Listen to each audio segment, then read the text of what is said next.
Hello and welcome to my bedroom floor. These are the 25 books I need to read in 2025. Now, all the books I've chosen for this list are books on my physical TBR, so I already own them. I've been meaning to read them and I haven't gotten to them yet. So these are the priority reads on my physical TBR for this year. All right, I kind of sorted the books into three categories. We have classics, sci-fi, fantasy, and literary fiction and general fiction. I'm very overwhelmed with the stack here, but let's just jump right into it. So we'll start with classics. First, I would love to finally read Paradise Lost by John Milton. This is OG Bible fanfiction. I really love religious texts. I love using religious symbolism in my writing, so this just feels like one of those staples that I really need to read.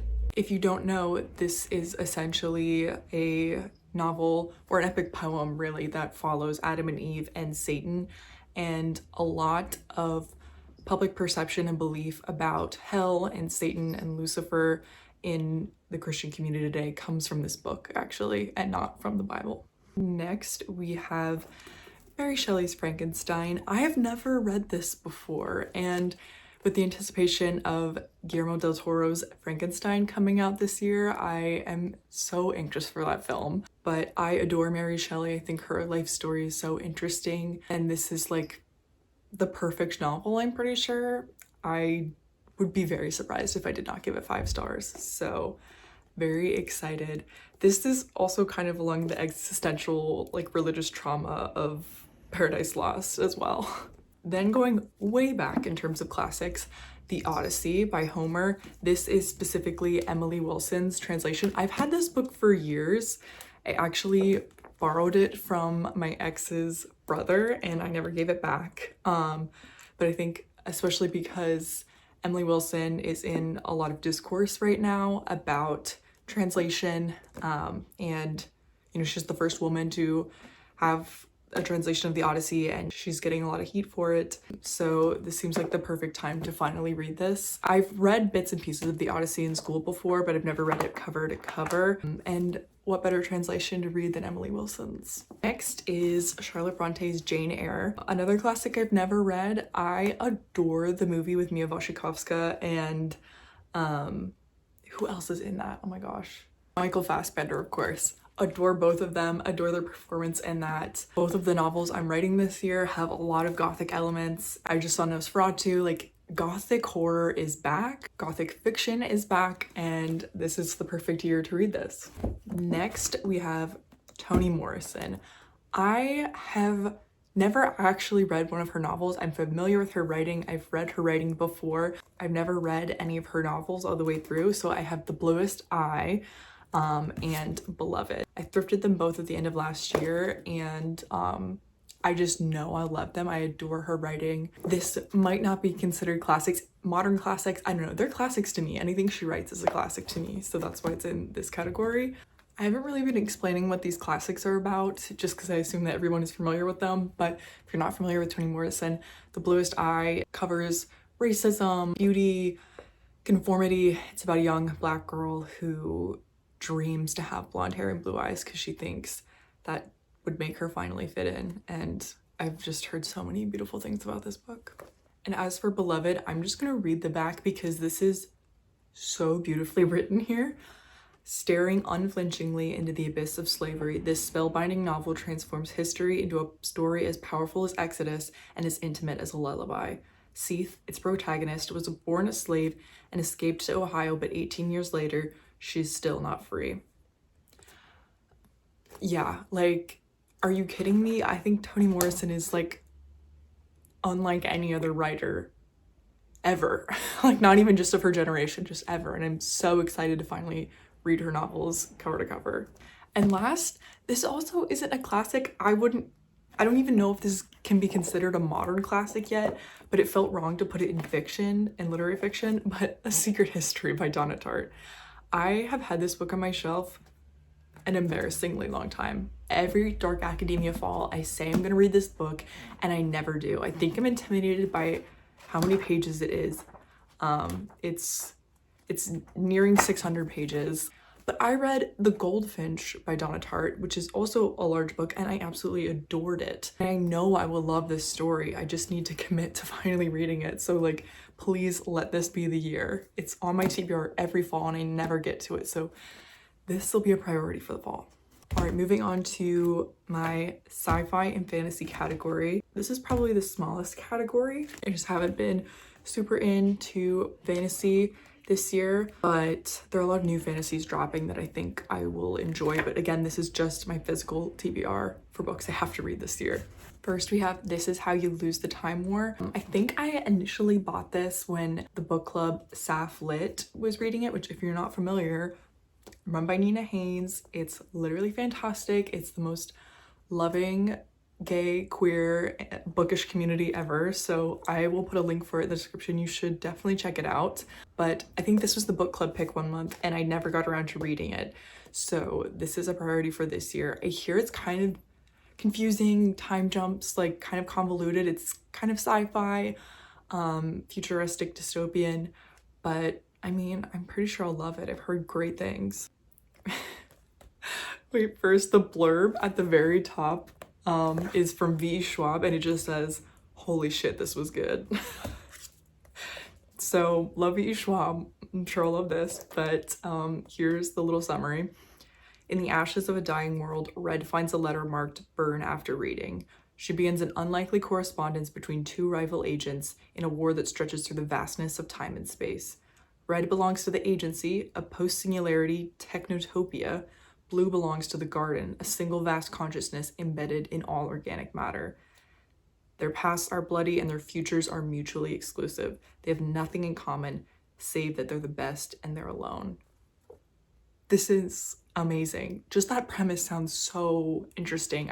Just the world building of the technotopia and the garden. I just finished Arcane, so like literally this is right up my alley. All right, next is The Familiar by Leigh Bardugo. This has been on my TBR for a while because I think it's going to be a really good comp title for my vampire literary fiction novel. I have read Shadow and Bone, Six of Crows. I've read Ninth House. I didn't finish the sequel to that. The name is escaping me. But anyway, I do have full intentions to finish the Ninth House duology. I just haven't. The cover, she's stunning. And look at this. Are you kidding me? It's everything I want to write. So this takes place in, I think, 15th, 16th century Spain. It follows Lucia, who is a servant and can perform some bits of magic. And when her master discovers this, they quickly use her abilities to serve their own political means. Determined to seize this one chance to better her fortunes, Lucia plunges into a world of seers and alchemists, holy men and hucksters, where the lines between magic, science, and fraud are never certain. But as her notoriety grows, so does the danger that her Jewish bloodline will doom her to the Inquisition's wrath. She'll have to use every bit of her wit and will to survive, even if that means enlisting the help of Julian, an embittered immortal familiar whose own secrets could prove deadly for them both. This is right up my alley. Why have I not read this yet? This needs to go on my priority. I can't even wait until like Dark Academia fall for this. This is so stunning. I'm very excited to read this one. A personal favorite of mine, Ava Reid, Juniper and Thorn. This is Ava Reid's debut novel and it's the only book by her that I have not read. Just finished Lady Macbeth and it's the first book I finished this year. Immediate 5 stars, like 6 stars. I think it's gonna be my favorite read of the year. I know they have 2 more coming out this year, so those will be on a different list. But for my physical TBR, I need to finally read this. I love Ava Reid's writing style. This is another like gothic horror novel, which is just the theme for this year. This follows, I think, 3 sisters. They're all witches and they are basically subject to the whims of their tyrannical wizard father. They live in a city that's slowly moving away from magic and towards industry and technology. So her and her sisters are kind of nothing more than like parlor tricks and serving like remedies to tourists. This is gonna be so good. I already know I'm gonna eat it up. Love you, Ava Reid. And now we have a book that I just got for Christmas, The Immortal Dark. Oh my god, I know I'm gonna eat this up. I'm reading Divine Rivals right now, and I was just talking to my roommate who's read it before about how unique the magic system is, and this also has a very unique magic system that I know I'm gonna love. Look at that. Look at those sprayed edges. So this is another vampire novel because, as I'll say for the millionth time, it's the year of gothic horror. It's the year of vampires. Like Nosferatu, that's the vibe I'm going for. But this is a society where families are tied to vampires for their power, and our main character is an orphan and her sister goes missing. She enrolls at this prestigious like dark academia university to try and discover what happened to her sister, and she kind of has to work with this vampire who is like kind of her enemy, and she suspects the vampires of taking her sister. I think if I'm remembering correctly, the houses, like physical structures, house power, and whoever owns the home or the building or his name is on the deed can set magical rules, which is amazing and super original and a super fun magic system. Lastly, in our sci-fi and fantasy is The God of Endings, which, you guessed it, it's another vampire book. So this one actually might be able to go into like literary fiction, general fiction category as well, but it basically follows the teacher in a fine arts school in New York in the 80s, and she's been a vampire for centuries. Colette finds her life upended by the arrival of a gifted child from her troubled home, the return of a stalking presence from her past, and her own mystery growing hungry for blood. I'm sure there'll be really interesting perspectives on art and the muse and what art sticks around and how we're remembered through visual media, art, and vampires. And finally, we've made it to the big category, which is literary fiction and general fiction. So let's just get right into it. First, Our Wives Under the Sea. I believe this was a birthday present from someone. I don't think I bought this myself, but it has been on my TBR for a long time and I've been wanting to read it. If this year is the year of the vampire, last year was the year of the mermaids. So I still have a couple fishy books on my TBR here, holding over from that, actually quite a few. This follows a marine biologist who goes on an expedition, her submarine sinks, and her wife essentially thinks she's dead, but she appears months later and her wife immediately notices that she is changed. Another sapphic book, also a little fishy too. Then back on the vampiric route, we have Monstrio, which was on my TBR for October last year and I didn't get to, which I'm so mad, but this is a novel about a mother who loses her son. I believe she cuts out a piece of him, I think it's his lung, and like nurtures it and fosters it to grow until it becomes sentient and essentially becomes a little monster. This kind of reminds me a lot of Mother Thing and just its grotesque depictions of motherhood. Super excited for this one. I'm saying that about everyone. I'm excited for all of these, clearly. Kind of a mix between the last two on transformation and fish, Shark Heart. I got this from Book of the Month last year sometime and I never read it, but this is about a newly married couple and the wife soon notices that her husband is slowly turning into a great white shark. This is just so absurd and so up my alley. I know I'm gonna love this book. Gorgeous debut novel of marriage, motherhood, metamorphosis, and letting go, this intergenerational love story begins with newlyweds Ren and her husband Lewis, a man who, over the course of 9 months, transforms into a great white shark. This is peak literature. I don't know what else you want from me. Continuing on the weird girl route, Lapvona by Tesha Moshfegh. I've been meaning to start this for a while as well. I adore Otessa. I read Eileen last year. I've read My Year of Rest and Relaxation. I've been meaning to read this for a while. I also think it could serve as inspiration for my 15th century vampire novels, so very excited to read about shit and grotesque peasants and plagues. All Fours by Miranda July. I am so mad at myself that I did not get to this last year. As you can see, this is an arc because I was invited by the publisher to like little drinks and chat with Miranda, and I was enraptured by her reading and the questions she answered, and all of my mutuals read this last year and adored it, so I'm so mad at myself I didn't read this. Actually, I got 2 arcs and I sent one to my mom and she loved it. She read it before me, so I need to just get my shit together and read this book because it's gotten like serious critical acclaim. Essentially about a woman having a midlife crisis. She's an artist and she sets on a cross-country road trip and just kind of explores her sexuality and her identity, and choices she's made in life. And what more do you need? Like, go read it. Short and sweet, we have Paradise Rot by Jenny Vall. Another just like weird girl, grotesque novel that I've been meaning to read. Jo is in a strange new country for university and having a more peculiar time than most.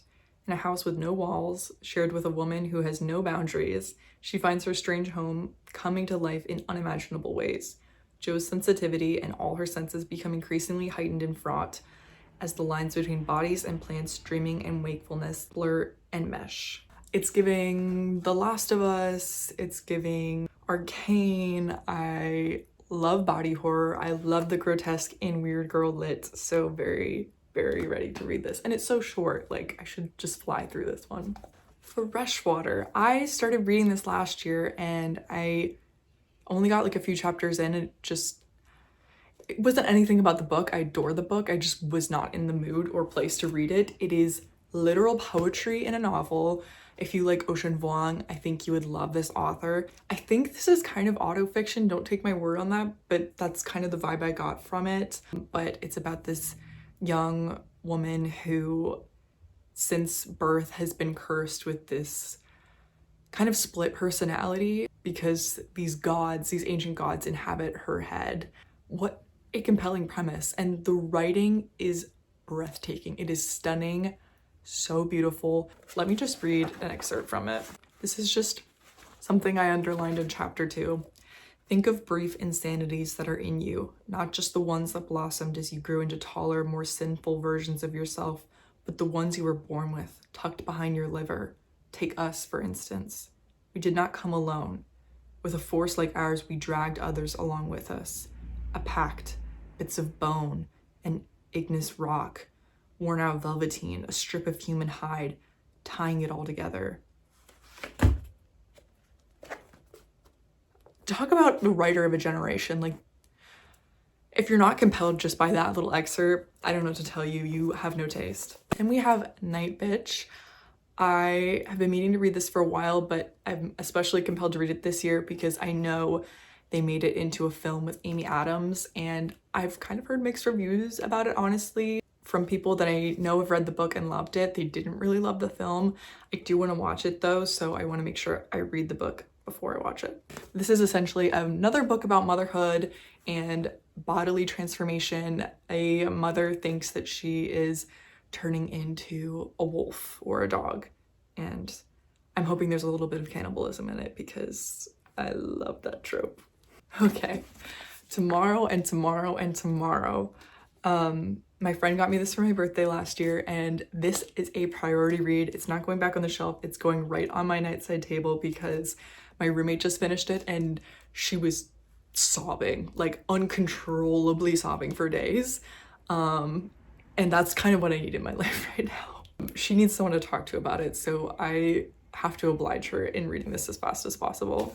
Two friends, often in love but never lovers, come together as creative partners in the world of video game design, where success brings them fame, joy, tragedy, duplicity, and ultimately a kind of immortality. Kate, this one's for you. Intermezzo by Sally Rooney. This is her newest release. I have read Normal People, of course. It's one of my favorite books of all time. It's my most annotated book of all time. And I've read Conversation with Friends. I've not read Beautiful World, Where Are You? But I really, really want to prioritize this one because I've just heard such phenomenal things about it. And I really want to get more into Irish literature, not just Sally Rooney. So if you have any Irish authors or poets in your retinue, leave them in the comments because it's really something I want to explore more of this year. All right, we're coming to the end. We have three books left. This might be 26 books. Let me check. Nope, we're good. This is 25, so we have 3 books left. First, the audience gasps in surprise. Another vampire novel. I got this for Christmas. Literally all the books I got for Christmas are vampire novels. This is a sapphic literary fiction novel. Across 2 different time periods, 2 women, 1 vampire, 1 mortal, confront a yearning that will not let them rest. It is the twilight of Europe's bloody bacchanals, of murder and feasting without end. In the 19th century, a vampire arrives from Europe to the coast of Buenos Aires and watches as a village transforms into a cosmopolitan city. She must adapt, intermingle with humans, and be discreet. In present-day Buenos Aires, a woman finds herself at an impasse as she grapples with her mother's terminal illness and her own relationship with motherhood.